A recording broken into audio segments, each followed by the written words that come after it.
Hello guys, crazy ట్రిక్తో మీ ముందుకు వచ్చాను friends. అదేంటంటే మామూలుగా మనము వాట్సాప్లో కానీ ఇన్స్టాగ్రామ్లో కానీ ట్విట్టర్లో కానీ మెసేజ్లు చేస్తూ ఉంటాము. కానీ నేను చెప్పే చిన్న ట్రిక్ను ఉపయోగించి ఎమోజీస్ని యూజ్ చేసి సీక్రెట్గా మెసేజ్ అని ఏ విధంగా చేయాలో నేను చెప్తాను ఫ్రెండ్స్. ఇది ఓన్లీ ఎడ్యుకేషనల్ పర్పస్ మాత్రమే ఫ్రెండ్స్. దయచేసి ఎక్కడ కూడా మిస్యూజ్ మాత్రం చేయొద్దు ఫ్రెండ్స్.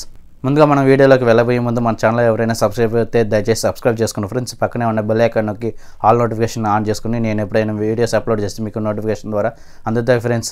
అలాగే ఈ వీడియో మీకు బాగా నచ్చినట్టయితే లైక్ చేసుకోండి, ఇంకా బాగా నచ్చినట్టయితే కామెంట్ చేసి షేర్ కూడా చేసుకోండి ఫ్రెండ్స్. ఇంకా ముందుగా మన గూగుల్ క్రోమ్ ఆన్ చేసుకుని పైన సెర్చ్ బార్లో textmojant.com అని టైప్ చేసి సెర్చ్ చేయండి. సెర్చ్ చేసిన వెంటనే ఫస్ట్ లింక్ వస్తుంది, దాని మీద క్లిక్ చేసుకోండి. క్లిక్ చేసుకున్న తర్వాత హోమ్ స్క్రీన్ అనేది ఈ విధంగా వస్తుంది.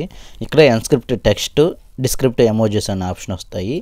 ఈ ఎన్స్క్రిప్ట్ టెక్స్ట్ ఏంటంటే ఫ్రెండ్స్, మనము ఏదైనా మెసేజ్ పంపించాలనుకుంటే వాళ్ళకి పాస్వర్డ్ చేసి సెట్ చేసి ఎమోజీస్ అనేది క్లిక్ చేసుకుంటాము. మనం ఏ మెసేజ్ అయితే సీక్రెట్గా సెండ్ చేయాలనుకున్నాము దాన్ని మెసేజ్ అనేది ఇక్కడ టైప్ చేసుకోండి. కింద పాస్వర్డ్ని సెట్ చేసుకోండి. ఇక్కడ ఎన్స్క్రిప్ట్ టెక్స్ట్ అనే ఆప్షన్ వస్తుంది, దాని మీద క్లిక్ చేసుకోండి. క్లిక్ చేసిన తర్వాత వెంటనే ఇక్కడ ఎమోజీస్ అన్ని డిస్ప్లే అవుతాయి. ఈ ఎమోజీస్ అన్ని కాపీ చేసుకొని మనం వాట్సాప్లో ఎవరికైతే పంపించాలనుకుంటున్నామో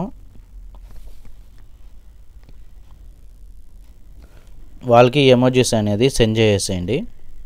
సెండ్ చేసిన తర్వాత వాళ్ళకి ఇదే విధంగా ఈ ఎమోజీస్ని కాపీ చేసుకోమని చెప్పి మనము వాళ్ళకి పాస్వర్డ్ అనేది చెప్పండి ఫ్రెండ్స్. వాళ్ళు సేమ్ ఇదే వెబ్సైట్కి వచ్చేసి డిస్క్రిప్ట్ ఎమోజీస్ అని వస్తుంది, దాని మీద క్లిక్ చేసుకోండి. అక్కడ మనము వాళ్ళకి సెండ్ చేసిన ఎమోజీస్ అనేది ఇక్కడ పేస్ట్ చేసుకోవాలి. ఇక్కడ పాస్వర్డ్ అనేది ఎంటర్ చేసుకోమని చెప్పండి. ఇక్కడ డిస్క్రిప్ట్ అనే ఎమోజీస్ అని క్లిక్ చేసిన వెంటనే మనము వాళ్ళకి ఏ మెసేజ్ అయితే సెండ్ చేసామో అదే మెసేజ్ అనేది ఇక్కడ డిస్ప్లే అవుతుంది ఫ్రెండ్స్. అంతే ఫ్రెండ్స్. మరిన్ని ఇంట్రెస్టింగ్ వీడియోస్కి please subscribe to my channel.